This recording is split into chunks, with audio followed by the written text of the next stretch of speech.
Welcome to learn something new channel. आज हम 10वीं कक्षा का पार्ट नंबर 6 बसंत की सच्चाई का दूसरा दृश्य देखने जा रहे हैं। इससे पहले वीडियो में हमने लेखक परिचय और पहला दृश्य देखा था। पहला दृश्य जो है जब बसंत नोट भुनाने के लिए चला जाता है वहां पर खत्म हुआ था, तो उसके आगे का आज हम दूसरा दृश्य देखने जा रहे हैं। ये रहा दूसरा दृश्य, यहाँ से शुरू होता है।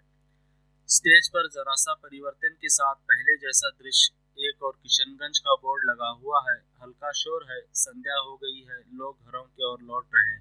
तो यहाँ पर देखिए, जैसे पहले दृश्य में स्टेज पर दृश्य बनाया गया था एक बड़े नगर के बाजार का, उसी दृश्य में थोड़ा सा परिवर्तन करते हुए एक किशनगंज का बोर्ड लगाया गया है। फिर वहाँ बाजार में हल्का सा शोर हो रहा है कि लोग शाम संध्या के वक्त यानी शाम का वक्त हुआ है तो अपने अपने घर लौट रहे हैं। उन्हीं के बीच में एक दुबला पतला लड़का जल्दी जल्दी आता है। वो नंगे पैर है, कपड़े फटे हैं, आयु लगभग 10 वर्ष की है। उसकी शक्ल बसंत से मिलती है। वह उसका छोटा भाई प्रताप है। वो आते जाते व्यक्तियों से कुछ पूछ रहा है, उसके मुख पर व्यग्रता है। तो बाजार के लोगों के आने जाने के बीच में ही एक छोटा सा लड़का नंगे पैर फटे कपड़े हुए भागते हुए आता है, जल्दी जल्दी आता है। उसकी उम्र लगभग 10 वर्ष की होती है। उसका जो चेहरा है, उसकी शक्ल है, वो बसंत से मिलती रहती है और वो उसका छोटा भाई प्रताप ही रहता है। फिर जो बाजार में लोग आ जा रहे हैं उनसे कुछ पूछने लगता है और उसके मुख पर, उसके चेहरे पर थोड़ी सी परेशानी और व्यग्रता रहती है। प्रताप, क्यों जी किशनगंज यही है? एक व्यक्ति, हाँ। प्रताप, पंडित राजकिशोर जी कहाँ रहते हैं? एक व्यक्ति, कौन राजकिशोर? प्रताप, जो लेक्चर देते हैं, मजदूरों की बस्ती में जाते हैं। एक व्यक्ति, मैं नहीं जानता, आगे पूछो। प्रताप आगे बढ़ता है और दूसरे व्यक्ति से पूछता है। तो प्रताप यहाँ पर किशनगंज का पता पूछ रहा है। फिर एक व्यक्ति क्या कहता है, तो एक व्यक्ति का नाम नहीं दिखाया गया, बस उसे एक व्यक्ति करके एक टाइटल दिया गया है। तो उनसे पूछता है कि किशनगंज यही है क्या? तो एक व्यक्ति बताता है कि किशनगंज यही है। फिर प्रताप उनसे पंडित राजकिशोर जी कहाँ रहते हैं प्रश्न पूछता है। तो एक व्यक्ति बताता है कि कौन राजकिशोर? प्रताप कहता है कि जो लेक्चर देते हैं या जो मजदूरों की बस्ती में जाते हैं। तो एक व्यक्ति बताता है कि मैं नहीं जानता, तुम आगे पूछ लो। फिर प्रताप आगे बढ़ जाता है और दूसरे व्यक्ति से पूछने लगता है। प्रताप, क्यों जी पंडित राजकिशोर जी कहाँ रहते हैं? दूसरा व्यक्ति, कौन राजकिशोर? वे मजदूरों के नेता हैं? प्रताप, हाँ हाँ वे ही। दूसरा व्यक्ति इशारा करके, उधर देखो वो नीला पर्दा है ना? प्रताप, हाँ। दूसरा व्यक्ति, बस वे वहीं रहते। तो प्रताप दूसरे व्यक्ति से पूछता है कि पंडित राजकिशोर जी कहाँ रहते हैं? तो दूसरा व्यक्ति उससे खुद प्रश्न पूछता है कि कौन पंडित राजकिशोर जी, जो मजदूरों के नेता हैं? तो प्रताप कहता है हाँ हाँ वही। फिर दूसरा व्यक्ति बताता है इशारा करके कि उधर देखो वो जो नीला पर्दा दिखाई दे रहा है, पंडित राजकिशोर जी वहीं पर रहते हैं। कि आगे बढ़ जाता है। प्रताप नीले पर्दे वाले मकान के सामने जाकर पुकारता है। तो व्यक्ति पता बताने के बाद चला जाता है। फिर बसंत का भाई प्रताप वो नीले पर्दे वाले मकान के सामने जाकर पुकारने लगता है, प्रताप, राजकिशोर जी, पंडित राजकिशोर जी। अंदर से आवाज आती है, राजकिशोर, कौन? खिड़की से झांक कर देखते हैं। क्यों भाई, क्या बात है? प्रताप जी, मुझे मेरे भाई ने भेजा है। राजकिशोर जी, तुम्हारा भाई? ठहरो मैं आता हूँ। बाहर आकर, तेरा भाई कौन है बच्चे? तो प्रताप जब नीले पर्दे वाले मकान के सामने जाकर पुकारने लगता है पंडित राजकिशोर जी का नाम, तो अंदर से पंडित राजकिशोर जी कौन है करके बाहर खिड़की से झांक कर देखते हैं। फिर क्या बात है करके उससे पूछते हैं।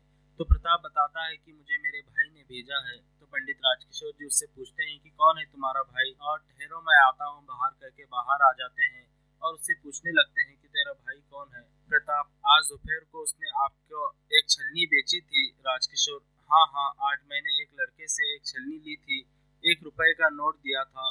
प्रताप, वह नोट भुनाने गया था, मगर जब भुना कर लौट रहा था तो मोटर के नीचे आ गया, मोटर उसके ऊपर से निकल गई। राजकिशोर जी, अचरज, क्या मोटर उसके ऊपर से निकल गई? तो यहाँ पर देखिए प्रताप बताता है कि आज आपको एक दोपहर को एक लड़के ने छलनी बेची थी, वो मेरा भाई था। पंडित राजकिशोर जी कहते हैं कि हाँ, मैंने एक लड़के से एक छलनी खरीद कर उसे 1 रुपए का नोट दिया था। तो प्रताप कहता है कि जब नोट भुनाने के लिए गया था तो उसके ऊपर से मोटर निकल गई और उसके दोनों पैर जो है कुचले गए। तो राजकिशोर जी बताते हैं, राजकिशोर जी ये सुनकर हैरान हो जाते हैं, अचरज हो जाते हैं कि उसके ऊपर से मोटर निकल गई। तो फिर प्रताप स्वर गिरता है, उसका सामान पैसे सब बिखर गए। उसके दोनों पैर कुचले गए। प्रताप बात करते रहता है तो एकदम से उसका स्वर गिरता है, यानी कि धीमी आवाज में बोलता है कि उसका सामान, पैसे सब क्या हो गए, बिखर गए थे और उसके जो दोनों पैर थे वो भी कुचले गए हैं। राजकिशोर जी, पैर कुचले गए? प्रताप रुआंसा, जी हाँ, और इसलिए वो आपके पास न आ सका। वो बेहोश हो गया था, बड़ी मुश्किल से उसे घर ले गए। बड़ी देर बाद जब उसे होश आया तो उसने मुझे आपके पैसे लौटाने को कहा। मैं आपके 14.5 आने लाया हूँ। तो जब प्रताप बताता है कि उसके दोनों पैर कुचले गए हैं तो पंडित राजकिशोर जी डर जाते हैं, कहते हैं कि दोनों पैर कुचले गए हैं। तो प्रताप रुआंसा यानी कि उदास हो जाता है, रोने लगता है और कहता है कि जी हाँ, और इसी वजह से बसंत आपके पास नहीं लौट सका, क्योंकि वो बेहोश हो गया था और उसे बड़ी मुश्किल से घर ले गए थे।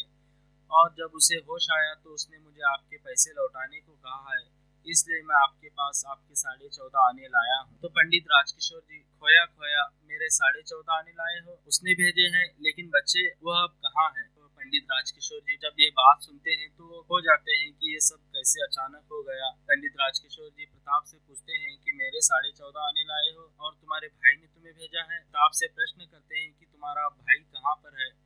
तो प्रताप कहता है, घर। राजकिशोर जी, घर में कौन है? प्रताप, कोई नहीं। राजकिशोर जी, कोई नहीं? प्रताप, जी हाँ, मैं और मेरा भाई हम दोनों भीखू अहीर के घर में रहते हैं। राजकिशोर, तुम्हारे माँ बाप क्या? प्रताप रो पड़ता है, वे मारे गए दंगे के दिनों में, उन्हें किसी ने मार डाला। पंडित राजकिशोर जी पूछते हैं कि बसंत कहाँ पर है? तो प्रताप बताता है कि वो घर में है। पंडित राजकिशोर जी पूछते हैं कि घर में उसके साथ कौन है? तो प्रताप कोई नहीं है कह के बताता है। तो पंडित राजकिशोर जी उनके माता पिता के बारे में पूछते हैं। तो जब माता पिता की बात निकलती है, प्रताप रोने लगता है और कहता है कि मेरे माता पिता को किसी ने दंगे के दिनों में मार डाला। राजकिशोर जी, खोया खोया उन्हें किसी ने मार डाला? तुम दोनों भीखू अहीर के घर रहते हो? एकदम जाग कर, बच्चे रो मत, मैं अभी तुम्हारे साथ चलता हूँ अभी। तो जब पंडित राजकिशोर जी ये बात भी सुनते हैं कि उनको किसी ने मार डाला था, उनके माँ बाप को किसी ने मार डाला था, फिर से वो खो जाते हैं, सोचने लगते हैं कि इतने नन्हे बच्चों के साथ ये कैसे हो गया है। तो फिर पूछते हैं कि तुम भीखू अहीर के घर में रहते हो? तो फिर एकदम से कहते हैं कि बच्चे रो मत, मैं अभी तुम्हारे साथ चलता हूँ। और पंडित राजकिशोर जी बसंत और प्रताप के प्रति सहानुभूति प्रकट करते हैं। प्रताप, आप मेरे साथ चलेंगे? राजकिशोर, हाँ अभी चलो, आगे बढ़ते हैं, पर हाँ तुम्हारा घर कहाँ है? प्रताप, अहीर टीले में। तो यहाँ पर देखिए प्रताप प्रश्न पूछता है कि आप मेरे साथ चलेंगे? तो पंडित राजकिशोर जी भी कहते हैं कि हाँ अभी चलो। तो आगे बढ़ने लगते हैं तो पंडित राजकिशोर जी उनसे पूछते हैं कि तुम्हारा घर कहाँ पर है? तो प्रताप कहता है कि अहीर टीले में। राजकिशोर जी अंदर की ओर देखकर, अमर सिंह, मैं अहीर टीला जा रहा हूँ, तुम इसी वक्त डॉक्टर वर्मा को लेकर वहाँ आओ।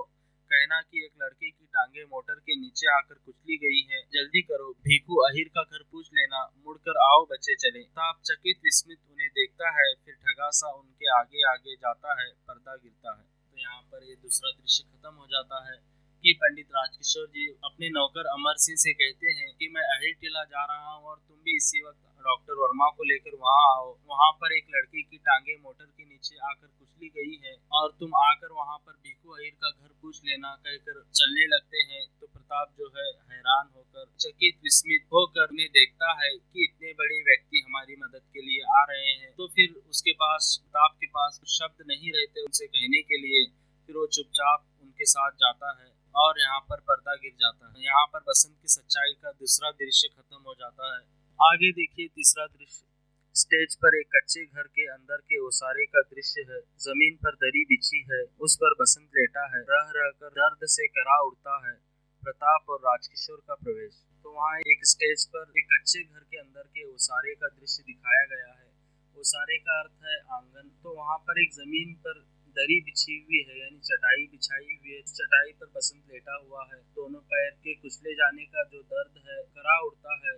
और उसी वक्त प्रताप और राजकिशोर जी का प्रवेश हो जाता है। तो प्रताप, यह रहा साहब। राजकिशोर, अरे यह तो जमीन पर लेटा है। बसंत चकित होकर, आप आए हैं? राजकिशोर, कहाँ चोट लगी है बेटा, देखो वहाँ। प्रताप कहता है कि यह रहा साहब मेरा भाई। तो राजकिशोर जी कहते हैं कि यह तो जमीन पर लेटा है।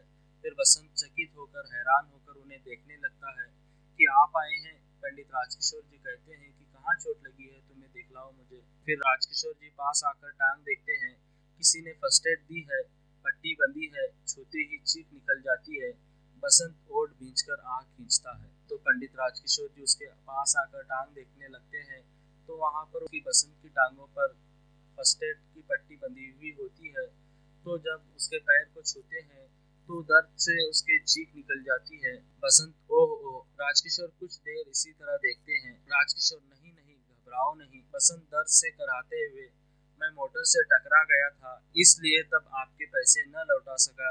राजकिशोर उस बात की चिंता न करो बेटा, मैंने डॉक्टर को बुलवाया है, तुम ठीक हो जाओगे। राजकिशोर जी बसंत को देखते रहते हैं और उसे कहते हैं कि तुम घबराओ नहीं। बसंत को दर्द होता रहता है। फिर वो कहता है कि मैं मोटर से टकरा गया था इसलिए आपके पैसे नहीं लौटा सका।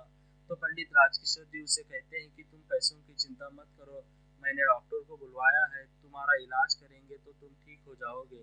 बसंत डॉक्टर को बुलवाया है। डॉक्टर का प्रवेश।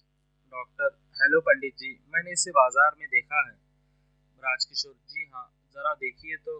डॉक्टर पैर देखते हैं। बसंत जोर से ओंठ भींचता है। प्रताप की आंखों से आंसू झरते हैं। वह कभी भाई को देखता है कभी डॉक्टर को। राजकिशोर उत्सुकता से पूछते हैं तो फिर बसंत उनसे कहने लगता है कि आपने डॉक्टर को बुलवाया है। तो उसी वक्त डॉक्टर का प्रवेश हो जाता है। फिर डॉक्टर कहते हैं कि पंडित राजकिशोर जी से कि मैंने इसे बाजार में देखा है। पंडित राजकिशोर भी कहते हैं कि जी हाँ, जरा देखिए तो इसे बसंत को। फिर डॉक्टर पैर देखते हैं तो पैर को जब डॉक्टर हाथ लगाते हैं तो फिर उसे दर्द होने लगता है तो उसकी चीख निकलती है। भाई का दर्द देखकर प्रताप की आंखों से भी आंसू निकलने लगते हैं। वो कभी भाई को देखते रहता है तो कभी डॉक्टर को। राजकिशोर भी जानने के लिए बेचैन रहते हैं कि डॉक्टर का जवाब क्या है, कि डॉक्टर क्या कहेंगे। फिर राजकिशोर जी डॉक्टर से प्रश्न पूछते हैं, क्यों डॉक्टर, ठीक हो जाएगा ना? डॉक्टर गंभीर, पंडित जी ऐसा लगता है कि पैर की हड्डी टूट गई है, स्क्रीन करके देखना होगा। दूसरा पैर ठीक है पर इसे भी अस्पताल ले जाना चाहिए। राजकिशोर तो क्या हुआ, अभी ले चलो, मैं एम्बुलेंस के लिए फोन कर आता हूँ। डॉक्टर जी हाँ, कर आइए, मैं तब तक इंजेक्शन लगाता हूँ। बसंत आंखें खोलकर आप क्या कर रहे हैं, मैं गरीब हूँ। तो वहाँ पर डॉक्टर देखने लगता है तो पंडित राजकिशोर जी बेचैन रहते हैं। तो राजकिशोर जी डॉक्टर से प्रश्न पूछते हैं कि ये ठीक हो जाएगा कि नहीं। तो डॉक्टर थोड़े गंभीर रहते हैं और कहते हैं कि ऐसा लगता है कि पैर की हड्डी टूट गई है और स्क्रीन करके देखना होगा कि दूसरा पैर तो ठीक है पर इसे अभी अस्पताल ले जाने के लिए वहाँ पर डॉक्टर कहते हैं। तो राजकिशोर जी कहते हैं कि इसे अभी ले चलो, मैं एम्बुलेंस के लिए फ़ोन कराता हूँ। तो डॉक्टर जी कहते हैं कि जी हाँ, आप कर आइए, मैं तब तक इसे इंजेक्शन लगाता हूँ। तो बसंत वहाँ पर आंखें खोलकर कहता है कि आप ये सब क्या कर रहे हैं, मैं एक गरीब लड़का हूँ और आप इतने अमीर हैं। तो वहाँ देखिए, तो उसके बाद देखिए राजकिशोर जी हंसते हैं और कहते हैं कि तुम चिंता मत करो, बस चुपचाप लेटे रहो बेटा। डॉक्टर साहब, जब तक मैं नहीं आता आप यहीं रहें, इसे बचाना ही होगा। यह गरीब है पर इसमें एक दुर्लभ गुण है, यह ईमानदार है। तो जब बसंत कहता है कि ये सब आप क्या कर रहे हैं, कि मैं एक गरीब लड़का हूँ, तो राजकिशोर जी हंसकर उसे कहते हैं कि तुम चिंता मत करो और चुपचाप लेटे रहो, डॉक्टर को अपना काम करने दो। तो पंडित राजकिशोर जी डॉक्टर से कहते हैं कि जब तक मैं नहीं आता आप यहीं रहें और इसको बचाना ही होगा। पंडित राजकिशोर जी डॉक्टर से कहते हैं क्योंकि यह गरीब है पर इसमें एक दुर्लभ गुण है जो कि वो ईमानदारी का है। ये ईमानदार लड़का है, इस वजह से इसे बचाना होगा, ऐसा पंडित राजकिशोर जी डॉक्टर से कहते हैं। फिर डॉक्टर प्रताप की सहायता से इंजेक्शन तैयार करते हैं। बसंत आंखें बंद कर लेता है। क्षण भर के लिए उसके मुख पर शांति और कृतज्ञता उभर आती है। डॉक्टर इंजेक्शन लगाते हैं। बसंत ओंठ भींचता है। प्रताप भाई का सिर थामता है और पर्दा गिरता है। तो यहाँ पर देखिए कि फिर जब राजकिशोर जी एम्बुलेंस के लिए फ़ोन करने के लिए चले जाते हैं तो डॉक्टर प्रताप की सहायता से इंजेक्शन तैयार करते हैं। फिर बसंत भी आंखें बंद कर लेता है और एक क्षण भर के लिए, थोड़ी देर के लिए उसके मुख पर शांति और कृतज्ञता उभर आती है। यानी कि इतने बड़े धनी व्यक्ति पंडित राजकिशोर जी उसकी इतनी सहायता कर रहे हैं तो उनका आभारी रहता है। फिर बसंत को डॉक्टर इंजेक्शन लगाते हैं। इंजेक्शन लगाने के बाद बसंत फिर से ओंठ भींचता है। तब जो है बसंत का सिर थामता है और वहीं पर पर्दा गिरता है। तो ये थे बसंत की सच्चाई के 3 दृश्य। Thank you for watching this video. Please subscribe and like.